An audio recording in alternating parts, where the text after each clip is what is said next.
এখান থেকে মানুষকে আটকিয়ে রেখে নির্যাতন করে নিপীড়ন করে একটা সময়ে এখান থেকে ছেড়ে দেওয়া হতো। কাউকে কাউকে নিয়ে রাতের অন্ধকারে গুলি করে মারা হতো, কাউকে কাউকে মেডিসিন প্রয়োগ করে পরবর্তীতে আপনার পলিথিনের ব্যাগ মুখে মুখাবয়ব ঢেকে দম বন্ধ করে হত্যা করা হতো। এমন কিছু শক্তি এই ঘটনাগুলোর সাথে যুক্ত ছিল। যদি আজকে আমরা বলি তাহলে এখানে র্যাপিড অ্যাকশন ব্যাটালিয়ন র্যাবের সংশ্লিষ্টতা আছে এবং যেখানে সেনাবাহিনীর অনেক কর্মকর্তা কর্মরত ছিলেন বা আছেন। তো প্রায় 15 বছরই তো মানুষ বিভিন্নভাবে নির্যাতনের শিকার হয়েছে। কোড আনকোড ক্রস ফায়ার নামে মানুষ হত্যাকাণ্ড প্রত্যক্ষ করেছে। তারপরে হেফাজতে আইন শৃঙ্খলা রক্ষাকারী বাহিনীর হেফাজতে নির্যাতনের বিষয়গুলি মানুষ দেখেছে। তারপরে রাস্তা, বাড়ি, অফিস, বিভিন্ন জায়গা থেকে রাজনৈতিক দলের কার্যালয়, এইসব জায়গা থেকে মানুষকে উঠিয়ে নেওয়ার পর তাদের কারো কারো ডেড বডি আমরা পেয়েছি, কারো কারো সন্ধান এখনো আমরা পাইনি। কিছু মানুষ ফিরে এসছে, তারা মুখ ফুটে কিছু বলতে চাননি। এখনো যে তারা খুলে বলছেন সেটির মনে করার কোনো কারণ নেই।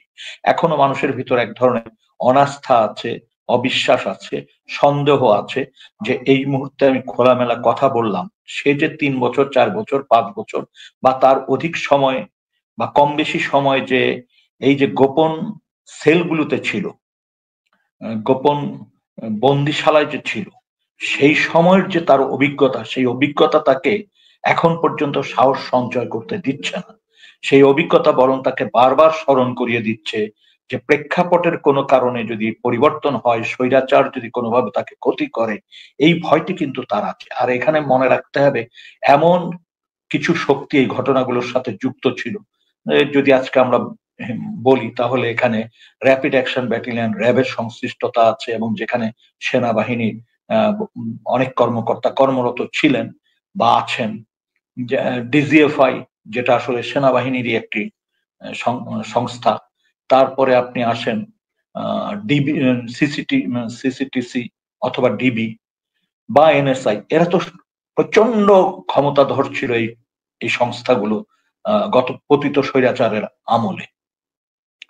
আমরা এর আগে বিভিন্ন ভিকটিম যারা ফিরে এসছেন তাদের কারো কারো কাছ থেকে অতি গোপনীয়তার নিশ্চয়তা দিয়ে কথা বলতে পেরেছিলাম এবং তখন যে বিভৎস কাহিনীগুলি এসছে তখন আমরা এই জিনিসগুলোকে আসলে ঠিক এইভাবে বিশ্বাসও করতে পারিনি।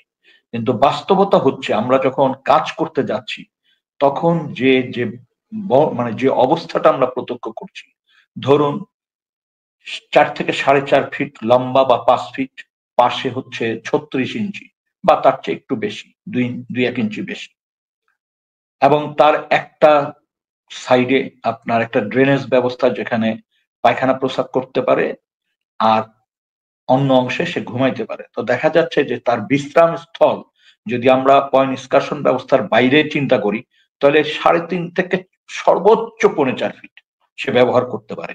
এখন তাও স্যাঁতস্যাঁতে জায়গা এবং দুর্গন্ধময় পোকামাকড় দিয়ে ভরা এরকম একটি জায়গা। এবং সেই জায়গাগুলিতে আমরা যেটা দেখেছি যে এতটা নিষ্ঠুরতা সেখানে বিদ্যমান ছিল, বহাল ছিল, যে একটি মানুষ ওখানকার দিন এবং রাতের পার্থক্যটা খুঁজে পেত না। কারণ ওখানে আমরা যখন প্রবেশ করেছি তখন আমাদেরকে টর্চ লাইট ব্যবহার করতে হয়েছে এবং তাও আমরা মানে অন্ধকার কাটিয়ে পরিষ্কার ছবি তুলতে পারিনি। ওখানে যে মানুষটি দিনের পর দিন, মাসের পর মাস, বছরের পর বছর ছিল, একবার ভাবুন যে এই মানুষগুলো কি অবস্থায় ছিল। তারপরে ওখানে দিন রাত্রের পার্থক্য ছিল না। এই দিন রাত্রের পার্থক্য বন্দিরা কিভাবে করতো সেটা হচ্ছে সকালবেলার যে নাস্তা, রুটি অথবা খিচুড়ি দেখলে মনে করতো একটা দিন আমি অতিক্রম করেছি। তখন সে হয় নখ দিয়ে আঁচড় দিত ওয়ালে, একটা আঁচড় দিয়ে সংখ্যা মানে মনে রাখতে চাইতো, একটা আঁচড় মানে একদিন। আর কখনো কখনো ইটের কণা যদি পেত সেটা দিয়ে দাগ দিত, কখনো কখনো যে থালা বাটিতে খাবার দেওয়া হতো সেটা দিয়ে দাগ দিত। এইভাবে দাগ আছে। তারপরে কোথাও কোথাও মানুষ মৃত্যু যন্ত্রণা ভোগ করতে যেয়ে মৃত্যুর মুখোমুখি দাঁড়িয়ে যে ধরনের আবেগ উচ্ছ্বাস থাকে, সেই রকম যে কষ্ট থাকে, বেদনা থাকে, আকুতি থাকে বা মেসেজ দিতে চায়, সেরকম কিছু নিদর্শন আমরা পেয়েছি। যেমন একটা মানুষ লিখেছে আই লাভ মাই ফ্যামিলি, একটা মানুষ লিখেছে আমি আমার দেশকে ভালোবাসি, আবার একটা মানুষ লিখেছে কোন সূরা, আবার একটা মানুষ লিখেছে জালেমের পতন অনিবার্য, আমাদের জয় সুনিশ্চিত। আবার কোথাও লেখা আছে সূরা, তারপর কোথাও লেখা আছে আল্লাহর কাছে আকুতি জানাচ্ছে, হে আল্লাহ জালেমের হাত থেকে আমাদের রক্ষা করো। এরকম নানান কিছু আমরা এই ওয়ালে অস্পষ্ট হলেও আমরা উদ্ধার করতে পেরেছি। কোথাও কোথাও দু একটি নাম পেয়েছি, কোথাও কোথাও মোবাইল নাম্বার অস্পষ্ট ভাবে পেয়েছি। আমরা চেষ্টা করছি ওই অস্পষ্ট জায়গা থেকে কিভাবে প্রকৃত নাম্বারটা বের করা যায়। এবং সেইখানে যারা ছিল বন্দির যে বর্ণনা আমরা পেয়েছি, যারা ফিরে এসছে তাদের সাথে এই জায়গার যখন মিল হয়েছে তখন যে বর্ণনা আমরা পাচ্ছি, তাদেরকে প্রায় প্রতিদিন অথবা দুই একদিন বিরতি দিয়ে দিয়ে ইন্টারোগেশনের নামে পাশের রুমে নেওয়া হতো, যেটা একটা হল, মানে ছোট্ট একটা হল রুম, ছোট মানে ধরেন 10 ফিট বাই 12 ফিট। সেখানে নির্যাতনের ব্যবস্থা ছিল। যেমন ধরেন মানুষকে বেঁধে উপরের দিকে উঠিয়ে নেওয়া ছাদে, যেমন ধরেন ওখানে ইলেকট্রিক শক দেওয়ার মেশিন, ধরেন কোথাও কোথাও ইলেকট্রিক চেয়ার ছিল যেটা ঘূর্ণীয়মান। এরকম ব্যবস্থা, চিহ্ন বা ব্যবস্থা আমরা পেয়েছি। তারপরে ধরুন ওখানে যারা এই ধরনের নির্যাতন নিপীড়নের সাথে যুক্ত ছিল অথবা যারা প্রত্যক্ষদর্শী হয়েছে তাদের যে বর্ণনা আমরা পেয়েছি তাদের কাছ থেকে, সেটা আরো ভয়াবহ। এখান থেকে মানুষকে আটকিয়ে রেখে নির্যাতন করে নিপীড়ন করে একটা সময়ে এখান থেকে ছেড়ে দেওয়া হতো। কাউকে কাউকে নিয়ে রাতের অন্ধকারে গুলি করে মারা হতো, কাউকে কাউকে মেডিসিন প্রয়োগ করে পরবর্তীতে আপনার পলিথিনের ব্যাগ মুখে মুখাবয়ব ঢেকে দম বন্ধ করে হত্যা করা হতো। এবং তারপরে এই লাশগুলি বুড়িগঙ্গা অথবা অন্য কোনো নদীতে নিয়ে ফেলে দেওয়া হতো। বিশেষ করে বুড়িগঙ্গার পোস্তগোলা যে ঢাল, এখানে সুন্দরবন থেকে ডাকাতদের কাছ থেকে উদ্ধার করা একটা নৌকা র্যাপিড অ্যাকশন ব্যাটালিয়ন র্যাব নিয়ে আসে। এই নৌকায় আপনার অনেককে এই নৌকায় করে মাঝ নদী অর্থাৎ প্রায় মুন্সিগঞ্জের কাছাকাছি যে মোহনায় যে লাশ ফেলে দিত, ফেলে দেওয়ার আগে আপনার সিমেন্টের বস্তা লাশের সাথে বেঁধে নদীতে নিক্ষেপ করা হতো যাতে এই লাশ ভেসে না ওঠে। এবং এই জিনিসগুলি কোন কোন জেলে বা কোন কোন লোক প্রত্যক্ষ করেছে এবং তখন র্যাবের একটা বা দুইটা আপনার স্পিড বোট ওই নৌকাটিকে ঘিরে সার্কেল করে টহল দিত। এবং এই কাজগুলির সাথে যাদেরকে যুক্ত করতো এদের অধিকাংশ মোটামুটি যেটা জানা যাচ্ছে যে অফিসার লেভেলের, এবং যাদেরকে দিয়ে ওই এলাকার নিরাপত্তা কর্ডন করত বা লাশ বাঁধা লাশ উঠানো এই কাজগুলি করত, তারা একটু নন কমিশন অথবা সৈনিক ছিল। এবং এদের দিয়ে যখন এই কাজগুলি করত তারপরে কিন্তু এদেরকে বুঝতে দিত না যে কার লাশ নদীতে নিক্ষেপ করা হচ্ছে, কারণ যে গ্রুপটি এদেরকে উঠিয়েছে আর যে গ্রুপটি এই লাশ ফেলে দিচ্ছে এর আগে মধ্যবর্তী 1 বা 2 হাত পরিবর্তন হয়েছে। অর্থাৎ এক এক গ্রুপের থেকে আরেক গ্রুপের থেকে, অর্থাৎ যে গ্রুপ তুললো ইন্টারোগেশন করলো অন্য গ্রুপ, হত্যা করলো আরেক গ্রুপ, এরকম আমরা আলামত পাচ্ছি বা এরকম বর্ণনা পাচ্ছি। এরপরে কিছু কিছু লাশ আছে যেটা আপনার টাঙ্গাইল, গাজীপুর টাঙ্গাইলের এইদিকে যে ট্রেন লাইন, তারপরে পুবাইলের দিকে যে ট্রেন লাইন, এই সব টঙ্গীর থেকে পুবাইলের যে ট্রেন লাইন, এই সব জায়গায় ওরা হিসাব রাখতো কোন সময় ট্রেন আসবে। ওদের কাছে তো এটা খুব মামুলি ব্যাপার ট্রেন টাইম জানা। ওরা ওই ট্রেন আসা যাওয়ার সময় দেখা যেত ডেড বডি, মানে জীবিত ব্যক্তি না, ডেড বডি। দু একটি ক্ষেত্রে জীবিত ব্যক্তিকেও ট্রেনের সামনে ধাক্কা মেরে ফেলা হয়েছে, অধিকাংশ ক্ষেত্রে ডেড বডি, ওরা বলে প্যাকেট। এই প্যাকেট গুলি নিয়ে, মৃতদেহকে ওরা প্যাকেট বলে, এই প্যাকেট গুলিকে নিয়ে রেল লাইনের উপর রাখতো। পরে রেলগাড়ি চলে যাওয়ার পর একটা বিভৎস অবস্থা হতো, চেহারা সাধারণত উদ্ধার করা যেত না সাধারণভাবে। হয়তো ডিএনএ টেস্ট বা অন্যান্য বিষয় দিয়ে করা যাবে, কিন্তু তাৎক্ষণিকভাবে তার চেহারা বোঝার কোনো উপায় থাকতো না। এই কাজগুলি করত এবং এই সম্পূর্ণ কাজটা করতো গভীর রাতে।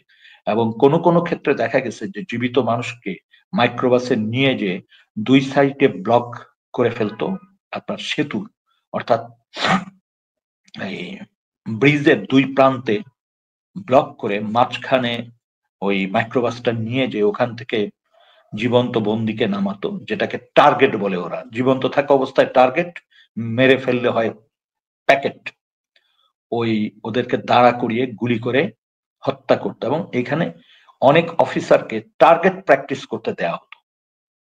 মানে নতুন অফিসার আসলে ঊর্ধ্বতন কেউ তাদেরকে সুযোগ করে দিত বা তাদের সাহসের পরীক্ষা নিত, যে টার্গেট নিয়ে যাওয়া হতো, তারপর বলা হতো গুলি করো, গুলি করে নদীতে ফেলে দাও। এই যে বিভৎস বিবরণ, এর প্রত্যেকটি ক্ষেত্রে যাদের সাথে কথা বললে এই বিবরণকে নিশ্চিত করা যায়, আমরা সেই সমস্ত লোকদের সাথে কথা বলেছি। আমি এর চেয়ে বেশি এই মুহূর্তে বলতে চাচ্ছি না। এবং এই যে ঘটনাগুলি যখন ঘটেছে, এর ভিতর আপনারা জানেন বেশ কয়েকটি গুরুত্বপূর্ণ ঘটনা আছে। যেমন ধরেন পার্লামেন্ট মেম্বার সাবেক, ধরেন প্রতিমন্ত্রী, এদের যে গুমের ঘটনা, সব ঘটনাতে আমরা একটা জিনিস লক্ষ্য করেছি, সেটি হচ্ছে ডিজিএফআই হোক আর র্যাব হোক, আমাদের একটা জিনিস খেয়াল রাখতে হবে যে আমাদের গোয়েন্দা সংস্থাগুলির প্রধানদের অ্যাক্সেস ছিল প্রাইম মিনিস্টার পর্যন্ত সরাসরি। এবং বিশেষ করে র্যাপিড অ্যাকশন ব্যাটালিয়ন র্যাব এর এডিজি যিনি থাকতেন এবং এর ডিরেক্টর ইন্টেলিজেন্স যিনি থাকতেন, তার অবাধ যোগাযোগ ছিল আপনার সামরিক উপদেষ্টা তারেক সিদ্দিকী এবং প্রধানমন্ত্রী। এবং অনেক ক্ষেত্রেই তারা সরাসরি প্রধানমন্ত্রীর অথবা তারেক সিদ্দিকীর মাধ্যমে প্রধানমন্ত্রীর নির্দেশনা পেতেন এবং সেইভাবে তারা সেটা বাস্তবায়ন করতেন।